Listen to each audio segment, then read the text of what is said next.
What's up everyone? Welcome back to my channel. In today's video, we are going to discuss on overwatering. What are the signs of overwatering, common causes of overwatering, solution for overwatered succulents, and how to prevent overwatering. We will also discuss about the most dangerous type of rot that is usually caused because of overwatering. So we shall discuss about that as well in some time. So overwatering is a common problem for a lot of succulent owners. We need to understand that succulents are adapted to arid climate or arid conditions, which means that they don't get a lot of water and nutrients in their natural habitat, due to which they tend to store the water either in their leaves or in their stem. Now, of course, too much of water can cause root rot, but luckily, if you happen to notice this well in advance, you can do a stem cutting and save your succulent from getting the root rot. But as I said, there is a type of rot that tends to happen when there is excess moisture. In that case, it is a fatal condition. In that case, we cannot save the succulents. So let's understand the signs of overwatering. Ideally, leaves will start to turn yellow and they are going to be transparent. They are going to be soft. This indicates that the leaves are taking in too much of water, due to which the cells are dying. Hence, the leaf turns mushy, it turns transparent, and it might even happen to fall. You need to understand the difference between the yellowing of leaves due to acclimation, which is absolutely normal. I will put up the images on the screen. On the left hand side, it is a succulent that is getting overwatered. You can see that the leaves are turning transparent and yellow. But on the right hand side, you can see the leaves are more opaque. They are yellow, but they are opaque and wrinkled. This is a very normal situation wherein the succulent is trying to acclimate in the new environment. This is very common if you buy a new succulent. This is very common to be seen on them. It ideally starts with the lower leaves. So you need to differentiate between how the leaves tend to look when they are overwatered and how they tend to look when they are getting acclimated in the new environment. Both are very different scenarios. Now again, this you will be able to understand as and when you start growing succulents. It's not something that you are going to learn in a day or probably in a month. This comes with experience, how you will be able to differentiate between an overwatered succulent and a succulent that is getting acclimated in the new environment. Now, apart from this, if the soil tends to stay moist for a longer period of time, or if the soil is damp, there are other issues that you'll also notice, which is you'll notice fungus or mold growing on the upper layer of soil. This is another indication that your soil is holding a lot of moisture, which again can harm the succulents. So what are the common causes of overwatering? One, which is very obvious, you have been giving in too much of water for your succulents, which again by now a lot of people already know about this, so they don't water their succulents quite often.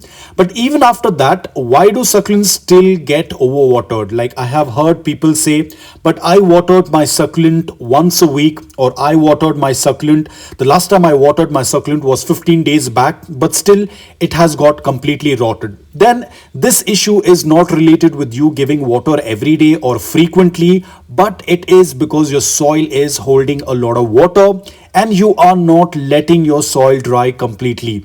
Probably you are just checking the upper layer of soil is dry and you're going ahead and watering it, but the soil on the mid level or on the bottom level is completely moist and you didn't even check.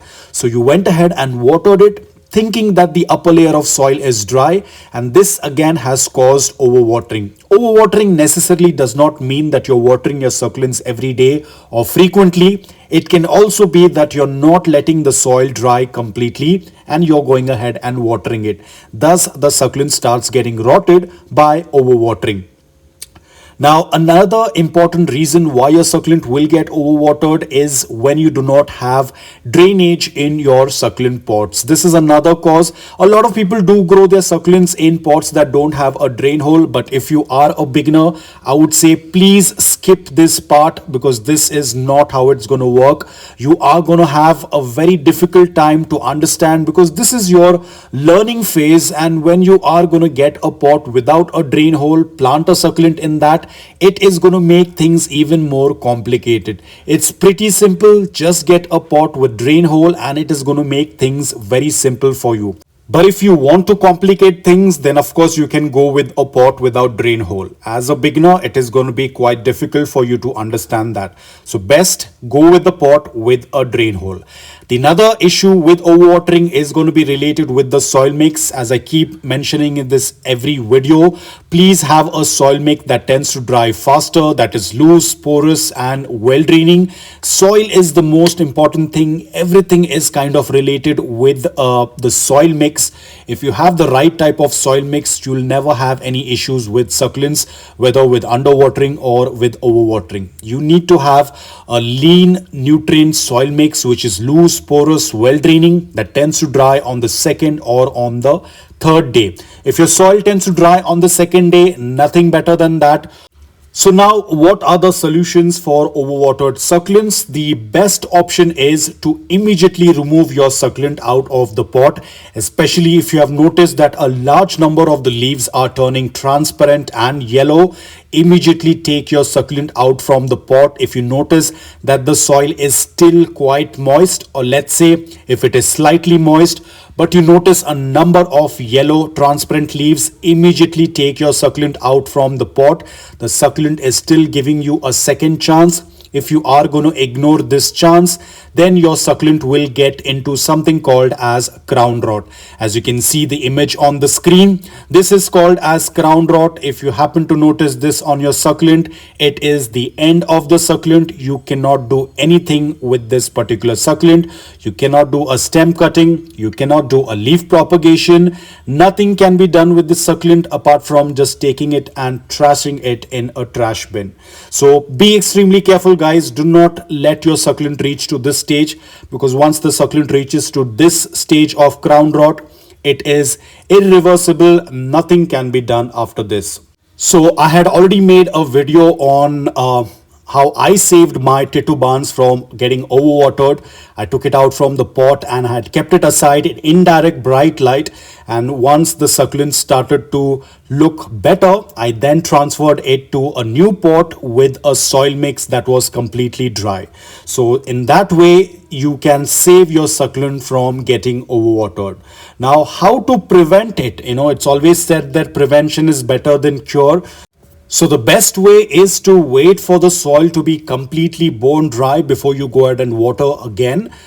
There are a couple of methods. I've shared this with you earlier. You can check with the stick, or you can just wait. If you're not very sure whether to water or not, it's always better not to water than to water and overwater your succulent. So wait for the soil to be completely bone dry and then go ahead and do a complete watering.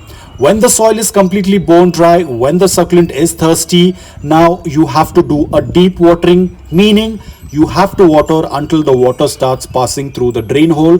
Don't do incomplete watering. And the last thing to prevent overwatering is to have a pot with drainage, or to have a pot with a drain hole, so that the excess water starts to drain out. So these are the different ways that you can protect your succulent from getting overwatered. There was a time that I also used to have the same issue when I did not have the right type of soil mix. This is somewhere when I had initially started, but nowadays I hardly have any succulents that have got overwatered or are dying from overwatering. It's more with underwatering rather than overwatering. At times I might have one or two cases. That's just because of the monsoon season.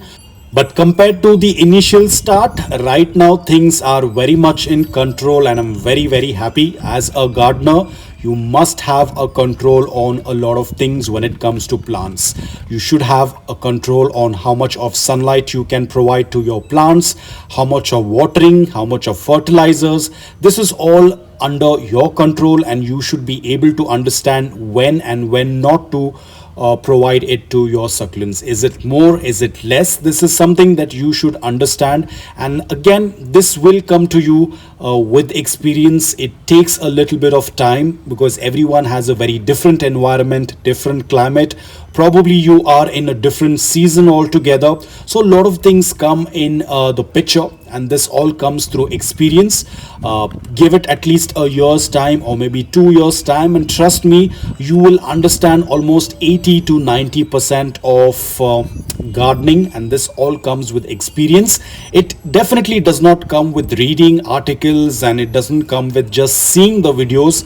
Until and unless you do not put it into practice, you will not get that experience. So if you want to learn something, you have to plant it, and then you will get a fair idea and a fair experience with growing plants. So that's it for today. I hope that this video was helpful to you. If it was, please hit the like button, and if you're new to my channel, please consider subscribing to it. Until then, take care, stay safe, and keep planting.